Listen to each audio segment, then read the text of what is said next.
todos. Boa noite. Nós estamos aqui no SIM, Spiritism Michigan, quinta-feira, dia 13 de outubro, começando agora, próximo 7h30 da noite. Todos bem-vindos, sejam todos bem-vindos. Espero que daqui a pouco vai chegar mais gente ali, com certeza, mas nós já vamos ter iniciado com os nossos recados.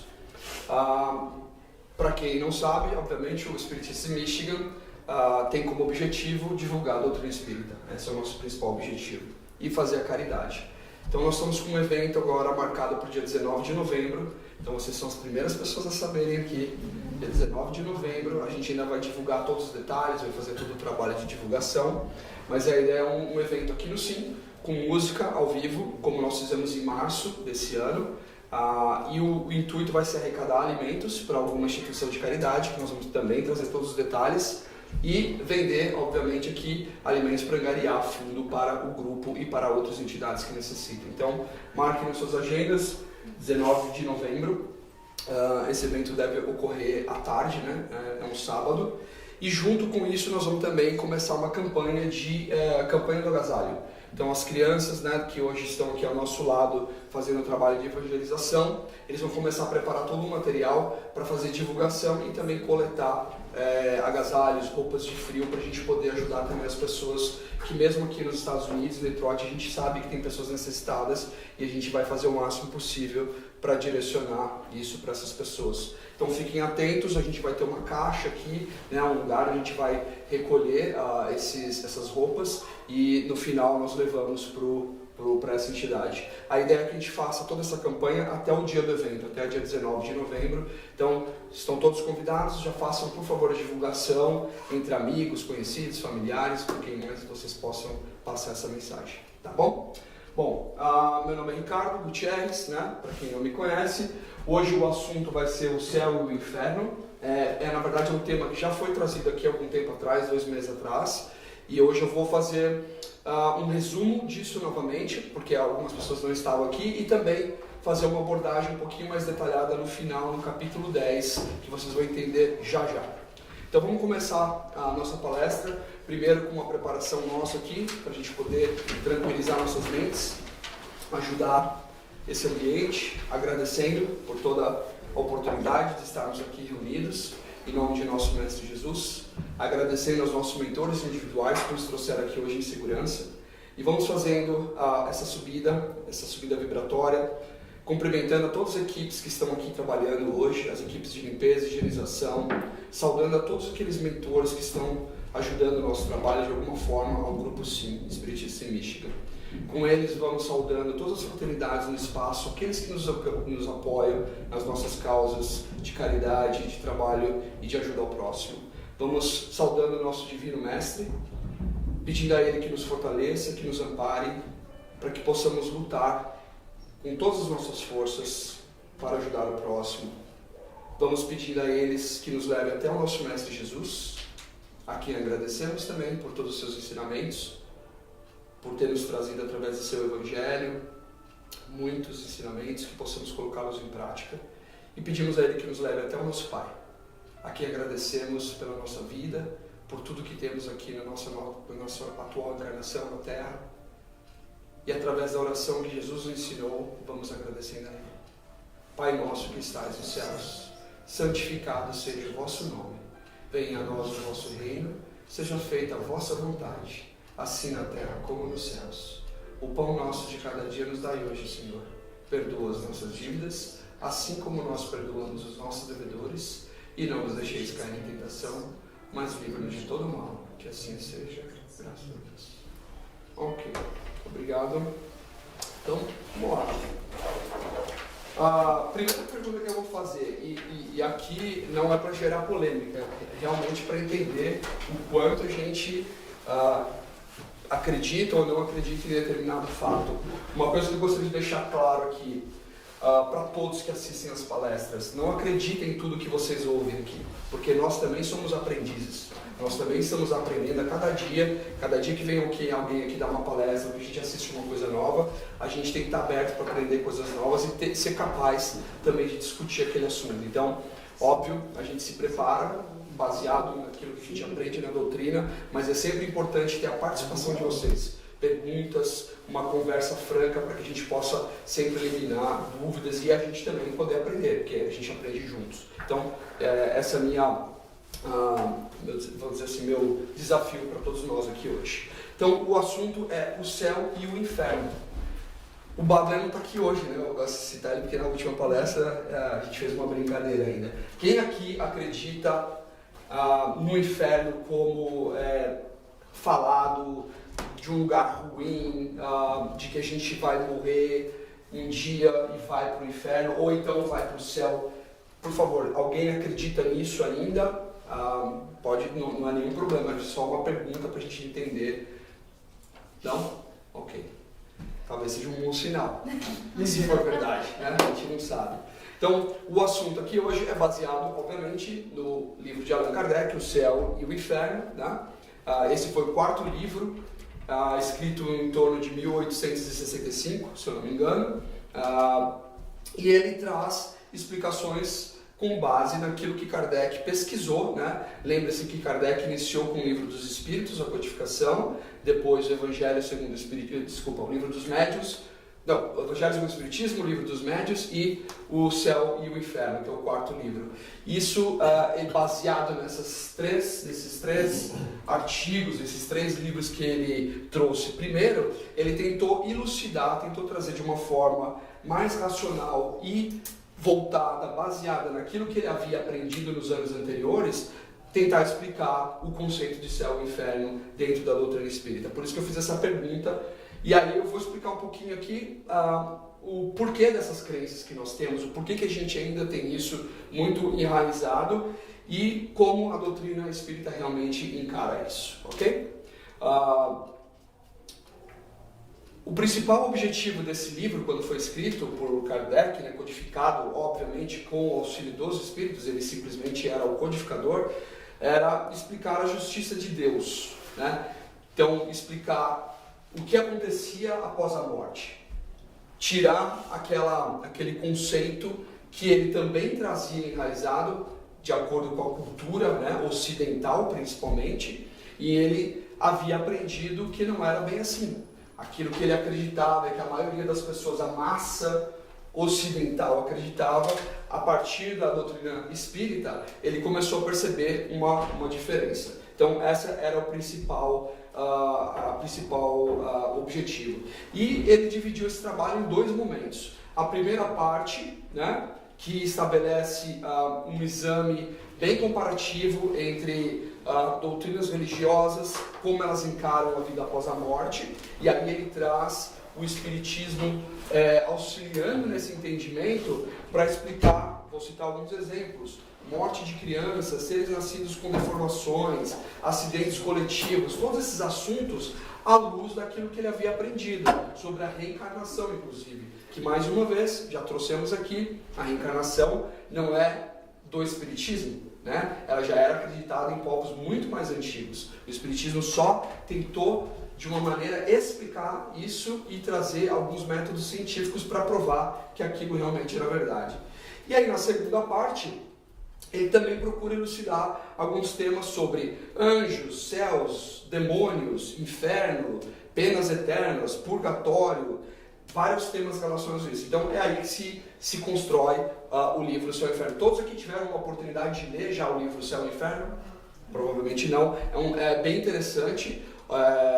Óbvio que não é simples, é uma leitura, você tem que ter um pouquinho mais de tempo para poder refletir e reler algumas vezes, mas é muito interessante. E aqui eu vou fazer uma passagem rápida para explicar da onde vem um pouco desses conceitos, né? Porque não vieram do nada, eles não nasceram na nossa cabeça do nada, tem uma história por trás disso. Então, nesse tema, explica e foca principalmente para onde vamos, né? Porque esse é o maior medo. Quem aqui tem medo da morte? Só eu? Mas ninguém? Nossa, eu tenho medo de morrer, não da morte. De certa forma, todos nós temos um certo medo, um receio. E isso está ligado principalmente ao quê? À falta do conhecimento do que acontece pós a morte. Ou do conhecimento enganado do que acontece após a morte, que é o pior, que aí é onde ele foca aqui.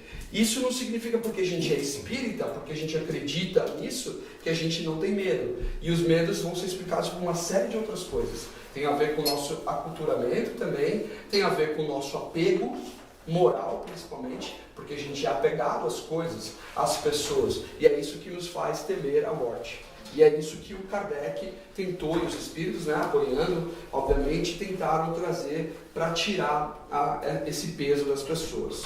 Então, nós vamos falar aqui um pouquinho sobre anjos e demônios. Demônio não é uma palavra proibida no Espiritismo, não é uma palavra negativa, não é nada disso. Nós vamos entender qual é o conceito de demônio. O que é demônio? Que é muito mal interpretado, muito mal encarado devido à história, né? A gente vai perceber isso e a gente não tem que levar isso como um peso.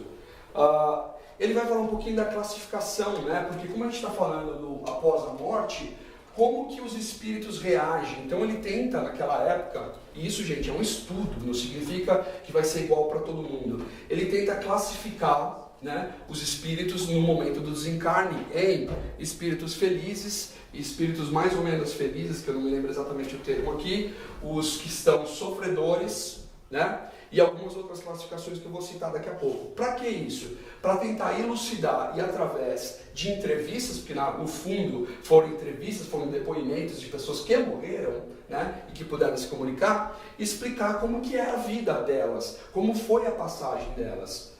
Em cada situação diferente, porque cada uma delas tinha uma situação diferente. E aí nós vamos entender o que é o céu e o que é o inferno dentro da doutrina espírita, ok? Que mais? Vamos lá. Ok. Bom, vamos falar um pouquinho da história. Só um item aqui, é só por falar um número. Nesse livro ele fala de 66 comunicações diferentes que eles fizeram na época. É pouco, né? Mas é um número que traz alguma ideia de 66 espíritos diferentes dando depoimentos e falando sobre as suas próprias experiências. Bom, aí nós vamos falar um pouquinho da história. Começa lá atrás, né, essa proibição de falar com os mortos. Isso foi passado por Moisés, que Deus havia falado: olha, vocês são proibidos de falar com os mortos. Eles explicaram na época, porque era um hábito daquela comunidade ter comunicação com os mortos. Se alguém proibiu alguma coisa, é porque essa coisa acontecia. De forma lógica, a gente tem que imaginar. Por que eu vou proibir de você fazer uma coisa se você não é capaz de fazer isso? Então já começa o primeiro princípio do Espiritismo, que é a possibilidade de se comunicar com os mortos. Que é base, né? Eu sempre, acho que teve até uma palestra que eu comentei aqui, para quem pratica o espiritismo, para quem é espírita, para quem quer entender, é básico entender a reencarnação, é básico entender a comunicação com os espíritos desencarnados.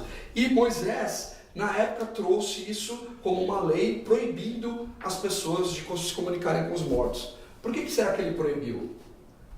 Porque havia comunicação. Então isso não é novo. Você vê, eu estou voltando no assunto para mostrar, ilustrar que isso não era desconhecido, era normal, ok?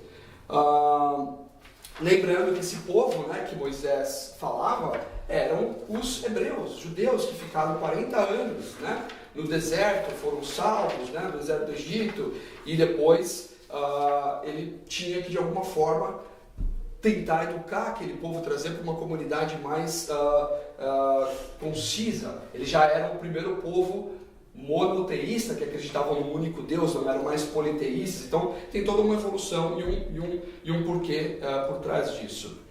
O outro ponto importante que vai exatamente contra aquilo que o Espiritismo fala, que eram as religiões ou as doutrinas materialistas ou panteístas, né? Elas falavam: se você não tem nada depois, se você só tem um inferno ou um céu, ou seja, você é bom, você vai para o céu, você fez alguma coisa errada, você vai para o inferno e não tem outra saída, qual seria o motivo de você melhorar?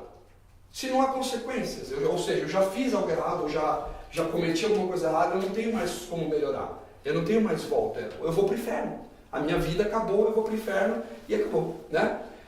ou era muito bom e eu ia para o céu. Então isso é completamente contra, porque senão não teria motivo nenhum. Qual seria o motivo do desenvolvimento, de você estar aqui, e ainda mais em cima daquilo que a gente aprendeu dentro da doutrina espírita, né, da reencarnação. Então, ele tentou ao máximo trazer esses assuntos para poderem ser discutidos e também aprender com os espíritos, né? Essa questão do temor da morte, né, que eu falei agora há pouquinho, já é uma coisa que não depende só da cultura, mas também já vem enraizada em nós mesmos, né? Ela é meio que, o que a gente fala que ela é intuitiva. Então existe já uma intuição quando a gente vem. Por quê? Dentro, se a gente estiver com a verdade, né? Se nós espíritas estivermos com a verdade, que nós entendemos e acreditamos na reencarnação, você já tem essa intuição, porque você já está aqui encarnando, né? Sei lá quantas vezes já encarnou, então você já traz isso com você mesmo. E essa sequência, essa intuição, ela causa também um certo medo, porque lembrem-se, Deus nos dá essa oportunidade da reencarnação como um aprendizado, mas Ele não nos permite, não na maioria das vezes, que a gente lembre daquilo que a gente aprendeu. Porque a ideia qual que é? Que a gente possa desenvolver nessa encarnação sem perder o mérito, né? Que é você aprender realmente com aquela encarnação. Então, esses pontos são os que vão demonstrando algumas coisas que geraram essa questão do medo da morte também. Depois, alguém já ouviu falar em Dante Alighieri? A Divina Comédia. E isso é fato, muito da influência do que a gente aprendeu no passado, e eu estou falando de séculos, né? Também foi influenciado por essa obra, uma obra cultural, né? Um livro, um teatro, uma peça, uma ideia que foi criada e que influenciou muito toda a sociedade desde então. Então, essa concepção que a gente tem do inferno, né? Daquela coisa ruim, do demônio, do diabo, daquela coisa que ela foi criada também, foi fortalecida também por essa ideia. A própria igreja, quando eu estou falando de igreja, eu não estou falando de uma única religião, de uma única igreja, mas os próprios religiosos, de certa forma, compraram essa ideia, foram influenciados, o povo foi influenciado. Isso é uma coisa natural, que leva uma massa, né, a acreditar em alguma coisa desse tipo. Só que ela mistura uma série de coisas, de mitologias gregas com mitologia de outros povos, então é uma mistura de coisas. E por que eu estou falando nisso? Para explicar o nascimento de algumas coisas que a gente tem, como a palavra demônio. A palavra demônio, que muitas vezes a gente acha que é uma palavra pesada, ruim, ela vem da palavra demo, que significa bom gênio, adotado por Sócrates, inclusive. Sócrates, né? Todo mundo já ouviu falar, não é o do Corinthians, é o pensador, né? O antigo. Ele já falava, ele usava esse termo, mas não como uma conotação negativa, pesada, ruim, como o gênio. Então é isso que foi a palavra demo. E depois, mais tarde, a igreja convencionou esse termo, aí baseado numa série de coisas que aconteceram, como eu falei, uma delas, essa Divina Comédia, como uma coisa ruim, e ângelo, né, como anjo, como uma coisa boa.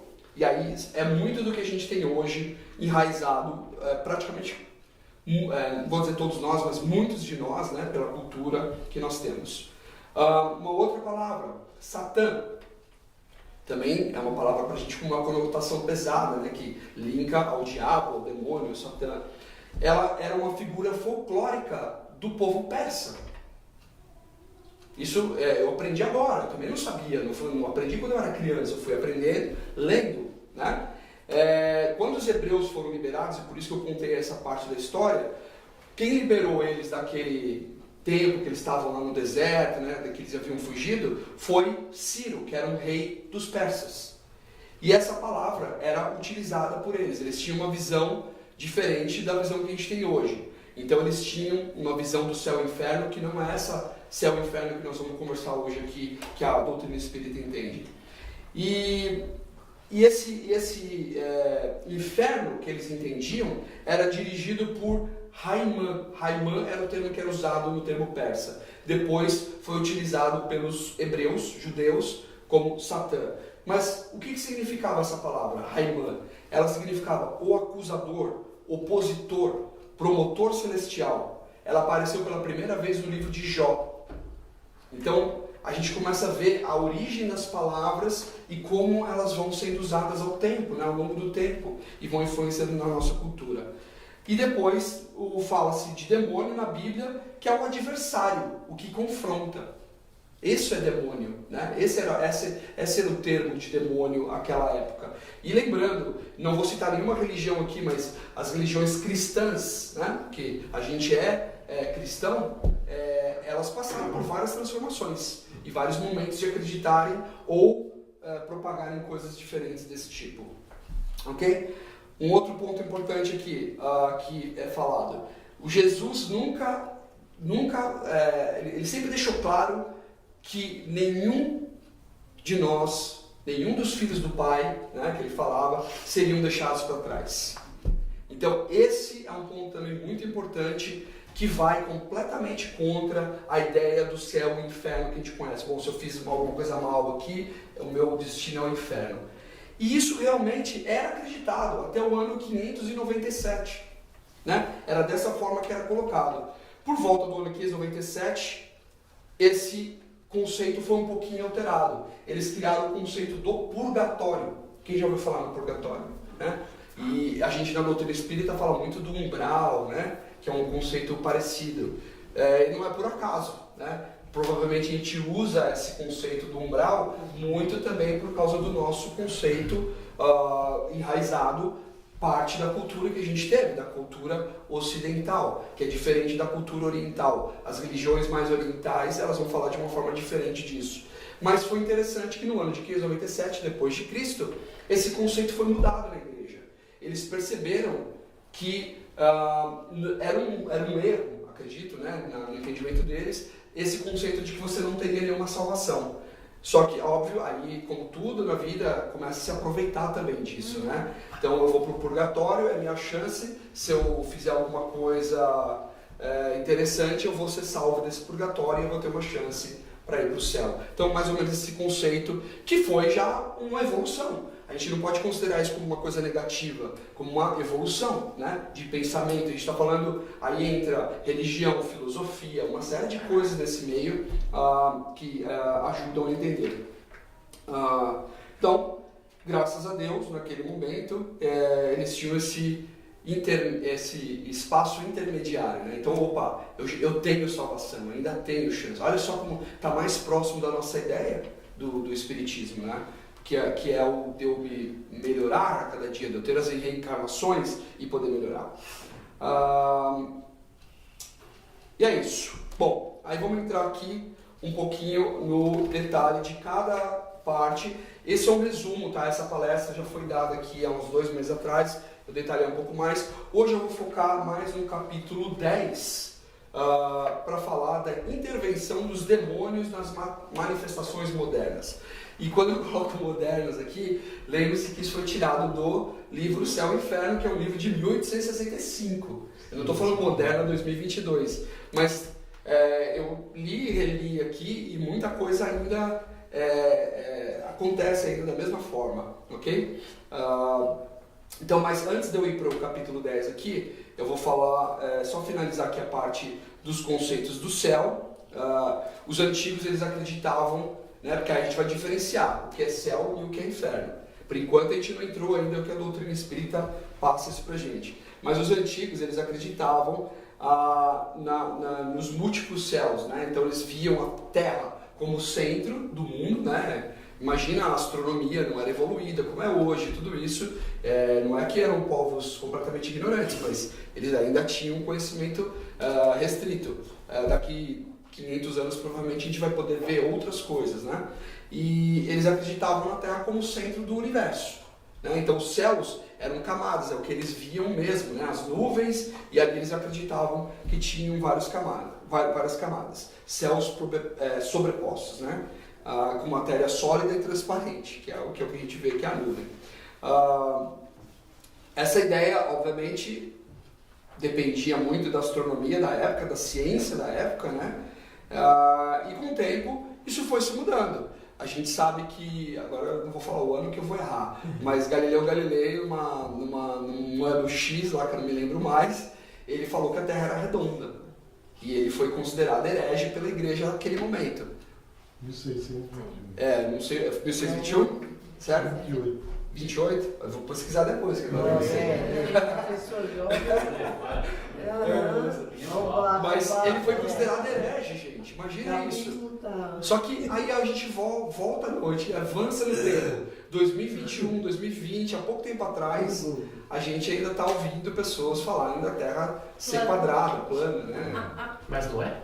Não é? E ele falou lá atrás que foi considerado herege.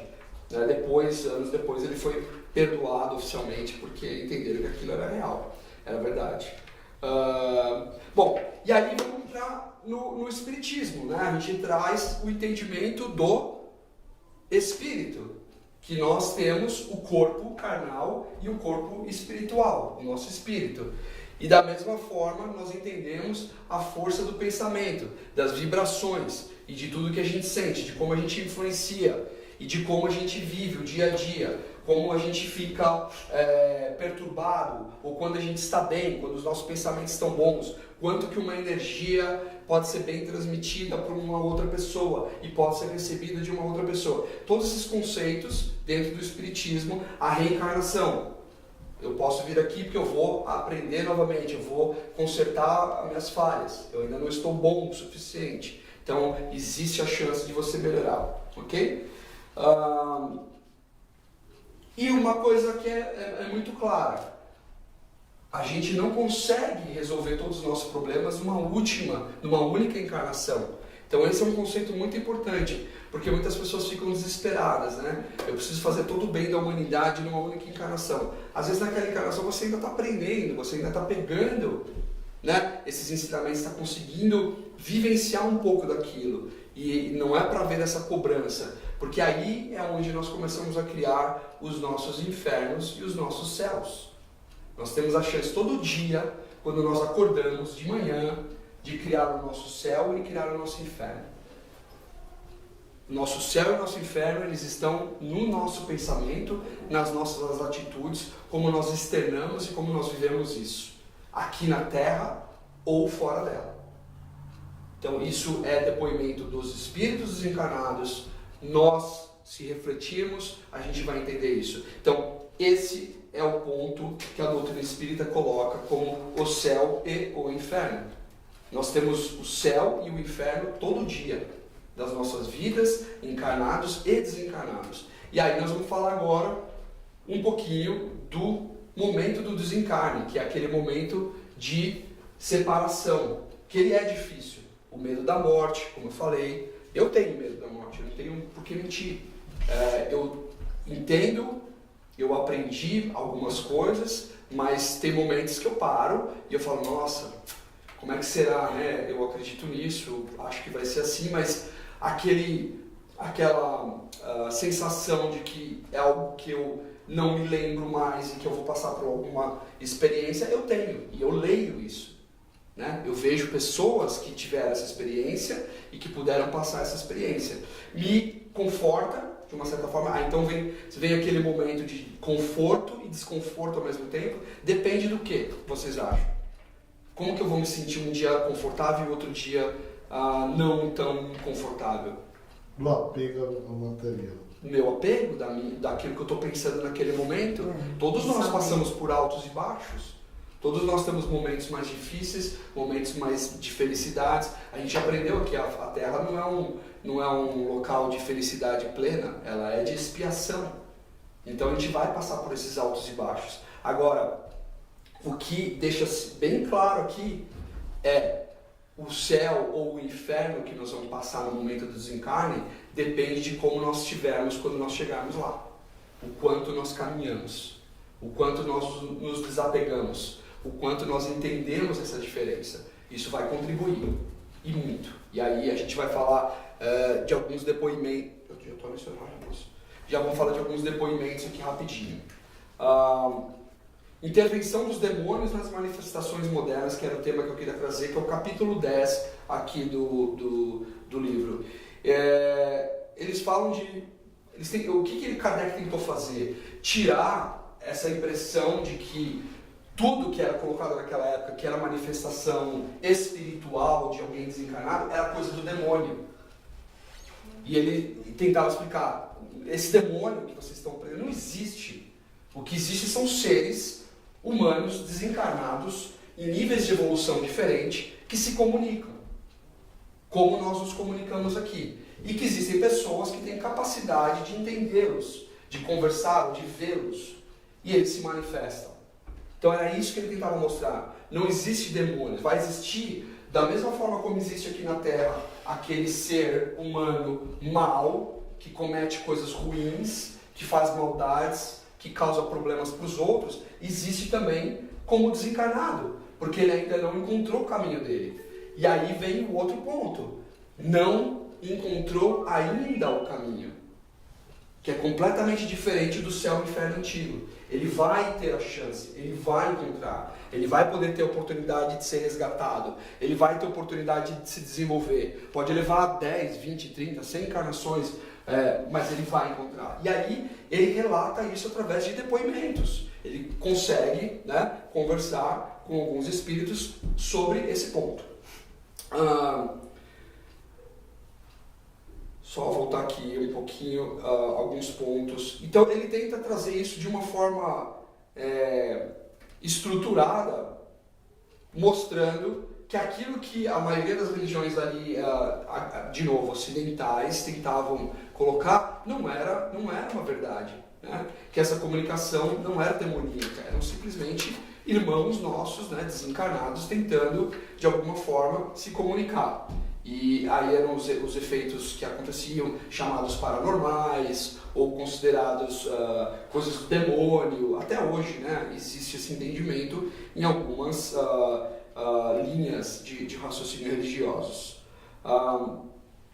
E aí ele faz um contraponto aqui, tem tanta coisa para falar, mas ele, como é que poderia, né, um fato que eu coloquei aqui, como é que poderia Deus, dentro da sua vontade, dentro do Deus que a gente entende, que a gente conhece, e não como um senhor barbudo, mas a criação, permitir que existissem anjos e demônios, e que os demônios tivessem tanto poder assim, que nem os anjos conseguissem combater os demônios. Era completamente desbalanceado, não fazia sentido. Então ele usava exemplos, né, de coisas que eram faladas, que eram discutidas. Lembrando, 1865, gente. Hoje ainda tem certas discussões nesse nível. Imagine 1865, um cara resolve trazer lá na França, que era naquela época era o centro do mundo, um assunto desse, e era um debate muito forte. Ele era basicamente perseguido de alguma forma. E ele tenta trazer de forma lógica, então não faz nenhum sentido, né? Esses demônios que eles falavam terem capacidade, inteligência, inclusive de fazer coisas boas também, porque de certa forma eles ajudavam algumas pessoas. Então ele começa a não desmentir, mas desmistificar isso e mostrar de uma outra forma, que na verdade era essa comunicação com irmãos nossos que estavam num outro plano. Aí fala-se de magias, né? Que aí ele deixa bem claro, o Espiritismo não vai nunca apoiar isso. O Espiritismo não vai falar de milagre ou de magia, não é esse o intuito, é o contrário, é combater isso e mostrar aquilo que a gente acha que seria paranormal ou diferente, não é o normal. É que a gente ainda não sabe, a gente não consegue ainda explicar ou conviver com aquilo. Então ele aborda isso em várias perguntas, em vários momentos do livro, né? Fala inclusive da comunicação com o espírito que não pode ser forçada, né? Quem é médium aqui sabe. Você não tem como falar, não, hoje eu vou falar com fulano lá. Não é assim que funciona. Existe todo um processo. E o primeiro ponto do processo é a permissão que ele possa se comunicar. De quem? De Deus. E Deus que a gente está falando de novo, não é um ser lá dando a nota, aprovando, não, mas toda uma criação, né, uma estrutura. E ele traz isso em vários pontos no livro também. Fala sobre evocações, talismãs, tudo que você possa imaginar que se conhece, que se falava na época, sobre magias, tarô, talismã, tudo isso ele fala. Não é disso que a gente está falando, não é isso que o Espiritismo está falando. A gente está falando de coisa séria que é a comunicação com os espíritos, e que eles não são demônios, que eles estão se comunicando. Que mais? Fala, inclusive, eu estou tentando só lembrar alguns assuntos aqui, gente, que realmente não vai dar para cobrir tudo, mas inclusive pesquisas científicas, né, que eles não influenciavam diretamente, porque senão eles estariam de mão beijada para o homem daquele momento a desenvolver qualquer coisa que eles já conheciam, já sabiam. Mas eles, no momento certo, eles intuíam ou inspiravam os homens na Terra para um determinado desenvolvimento necessário, ou algo que o homem já estava começando a desenvolver. Senão, nós estaríamos lá nas cavernas ainda, né? Também. E também como é que a gente explicaria a evolução de um pobre homem que nós somos um dia lá na caverna até chegar até onde a gente está aqui, né? Se não tivesse tido esse intercâmbio.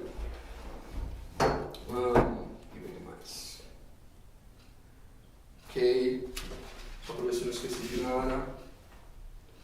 Nada disso aconteceria sem a permissão de Deus, como eu falei, sobre a evocação dos espíritos.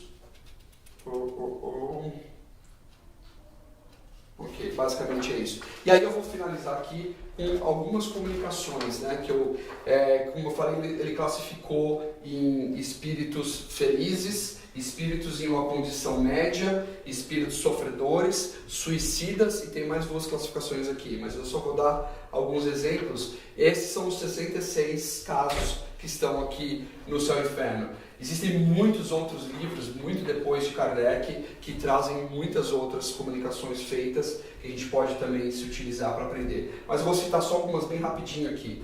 Espíritos felizes, ele menciona, é o primeiro que ele menciona, Senhor Sanson, que era um antigo membro da Sociedade Espírita de Paris, que morreu no dia 21 de abril de 1862. Depois de um ano de cruéis sofrimentos, prevendo seu fim, ele dirigira ao presidente da sociedade uma carta. Então ele sabia que ele ia morrer, ele estava doente, e aí ele escreveu uma carta, e nessa carta ele pediu, né, para os membros da Sociedade Espírita daquela época, que assim que ele desencarnasse, que eles tentassem se comunicar com ele, porque ele queria ajudar de alguma forma após o desencarne. E eles conseguiram se comunicar com ele, e nessa comunicação ele foi classificado como espírito feliz, né, na classificação de espíritos felizes. Ele explicou como foi o desencarne dele, como ele foi recebido, né? Se eu não me engano, ele foi recebido pelo pai e pela mãe, e que ele estava se sentindo bem. Ele citou a passagem como uma coisa diferente, óbvio que não é assim tão simples. Ele ficou algumas horas, ele cita algumas horas que ele ficou desnorteado, só que a gente está falando de uma pessoa que acreditava naquilo, tinha um entendimento, né? E ele fez questão de descrever. Então ele foi colocado como espírito feliz. Ele explicou que ele continuava no trabalho dele, que ele continuaria ajudando de lá, que ele estava bem, que ele teve, e aí ele descreveu inclusive coisas que aconteceram logo depois, que ele já estava morto, né? E ele descreveu essa rápida passagem com alguns fatos que aconteceram e foram comprovados. Isso, eu só estou citando uma coisa lá de 1865, mas existem milhões de exemplos desse aqui, parecidos.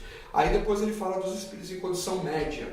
É um morto em 1840, que foi evocado nessa mesma época, em 1862. E segundo a vida desse homem, ele era honesto. Era um cara bom, fazia coisas boas, era honesto, mas ele já foi classificado em espíritos em condição média. E aí nesse diálogo, estava a neta dele e ela pergunta, né? Me dá alguns detalhes, né, sobre como que é. Ele fala, estou espiando minha falta de fé, mas a bondade de Deus é grande. Ele leva em conta as circunstâncias. Sofro, não como poderias entender, mas de arrependimento por não ter empregado bem meu tempo na terra. Então ele era uma pessoa boa, não tinha nada, não estava em inferno nenhum lá. Pelo contrário, mas ele tinha na consciência dele alguns arrependimentos. Então aquele momento dele, ele estava vivendo aquele desenvolvimento, aquele momento que ele se comunicou. Isso foi em 1840, quando ele desencarnou, em 1862, quando ele se comunicou. Com certeza, depois ele deve ter tido outras evoluções, ele se desenvolveu de outra forma e aprendeu de outra forma também a como continuar. Mas é legal, porque a gente vê Então, esse é o céu, esse é o inferno que a gente acredita, esse é o inferno, esse é o céu que a gente vai passar dentro daquilo que a gente aprendeu na doutrina espírita. Vou falar de um último caso aqui para a gente encerrar, que eu já passei meu tempo, de espíritos sofredores, né? Ele estava, nesse caso aqui, ele fala exatamente de um mau espírito que ele estava exercendo a sua raiva, né? Ele não sofre, ele só sofre naqueles momentos em que o mal está agindo na mente dele, que ele está passando por raiva. Então, ele se sentia, naquele momento, ele teve um desencarne muito específico e ele sofria com aquele problema que ele tinha na mente dele, ou seja, a consciência dele. Era a consciência que fazia ele se sentir naquele momento infernal dele. Tudo bem? E aí tem um outro exemplo de suicidas, que são vários também, o arrependimento, a questão, eles ficam por muito tempo numa situação sem conseguir entender, muitas vezes não compreendem, mesmo porque fizeram, às vezes foi a ação por impulso, tem várias situações, mas eu acho interessante que todos possam ler esse livro, tem muita coisa interessante, obviamente depois desse aqui tem muitas outras comunicações. André Luiz falava, André Luiz, para quem leu a primeira obra de André Luiz, Nosso Lar, explica exatamente isso, né? A passagem dele, como foi, e ele não era uma pessoa vista como uma pessoa má, né? Pelo contrário, mas ele tinha as próprias cobranças, né? A própria consciência cobrando ele. Tudo bem? Alguma pergunta? Uma dúvida? Queria falar uma coisa que foi interessante, de pegar o gancho que você falou. Recentemente, a minha filha Antonella, que vem aqui, eu até comentei com o Rodrigo, ela me disse que ela tem uma menina que visita ela há 4 anos. Ela me deu muitos detalhes. Foi uma conversa por acaso, comecei a contar uma historinha para ela, e eu estava falando sobre amigos imaginários, aí eu peguei, filha, você tem amigo imaginário? Ela, bom, você perguntou, então eu vou falar. E ela contou tanto detalhe dessa menina. 4 anos, ela desde quando ela começou, são visitas esporádicas, não é sempre que está junto, mas ela vem aqui também. E eu falei assim, mas como que ela vem? Quando que ela vem? A gente está sempre no intervalo, então eu tenho que me esconder atrás de árvore porque eu converso com ela para ninguém ver que eu estou falando sozinha, porque ninguém sabe, ninguém vê ela, só eu que vejo. Olha só, assim, foi muito incrível ela me falando. Aí ela nunca tinha falado isso para mim. Ela falou assim, ela sempre me dá força, ela me entende, ela me ajuda nos meus problemas. Aí eu falei, mas que problema que você tem? Não, mas os meus problemas de matemática, de ciências, né, de tudo. Aí eu falei assim, né, mas ela resolve pra você? Ela não, e ela fica me encorajando, ela fica do meu lado me encorajando, me dando coragem de fazer o que eu tenho que fazer. Eu achei tão fofo assim, o jeito que ela falou. E foi mais ou menos isso que você falou, né? Elas estão encorajando, mas não estão fazendo pela gente, ou, né? Isso pode ser o mentor dela individual, pode ser aquele do chamamento da guarda, pode ser realmente alguém falou que... Falou o nome, falou que ela é da Alemanha, falou Elizabeth, descreveu Elizabeth. Eu até achei que fosse minha tia, né? Porque minha tia chamava Elizabeth, já desencarnou faz tempo, mas não é ela, é outra. E a minha avó, depois que eu contei pra minha mãe essa história, a minha avó contou pra minha mãe há muitos anos atrás que ela tinha a Elizabeth que visitava ela e por isso que minha tia chamava Elizabeth. No caso dessa amiguinha. Descrição é igualzinha, gente. Vai saber o que tá por trás, né? A gente não sabe da história. Aí eu fiquei conversando com ela, mas ela não apareceu ainda de novo. Porque eu falei pra Antonella, pergunta pra ela por que ela vem, né? Vamos tentar entender, ajudar, ver se ela precisa de ajuda ou não. Mas é realmente muito interessante isso. Obrigado por ter compartilhado aí com a gente. Alguma outra dúvida, pergunta? Não? Ok. Então vamos encerrando.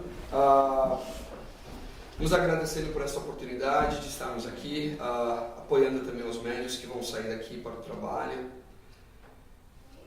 Que possamos refletir sobre esses ensinamentos que foram passados por Kardec, pelos espíritos amigos. Agradecendo pelo dia de hoje. E vamos manter então a nossa sala aqui com a vibração atual, para que nós possamos dar continuidade aos nossos trabalhos. Que assim seja. Graças a Deus.